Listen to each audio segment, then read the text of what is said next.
దేవుడా, లైఫ్లో first time propose చేయబోతున్నాను. నువ్వే ఎలాగైనా నా అమ్మాయి యాక్సెప్ట్ చేసేలా చేయాలి. Priya, I love you.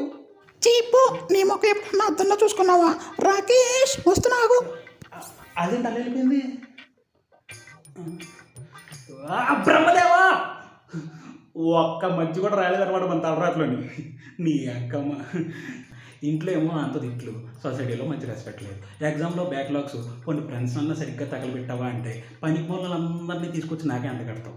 అదేంటి దేవుడు నాకు అర్థం కాదు. నా జీవితం ఎలా ఉండాలా? ఇలా ఏముందిలే పాడు జీవితం అని చెప్పి పాట పాడుకుంటూ వెళ్తుంటే ఒక అమ్మాయి నచ్చింది. ఆ అమ్మాయికి నేను ప్రపోజ్ చేస్తే చీపు అని చెప్పి తలరాతలో రాయించేస్తావా? అదేంటి దేవుడా, మరి అంత అన్యాయం ఏంటో ఈ తలరాత. ఒకే ఒక్కసారి కనపడు, కడిగేస్తా, నా ప్రశ్నలన్నీ నీ మీద విసిరేస్తా, కుదిరితే చంపేస్తాను స్వామి.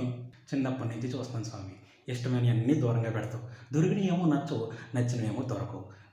ఎందుకు స్వామి నేనంటే ఎందుకు అంత ఇంట్రెస్ట్? అసలు నేను ఒక మాట అడగనా?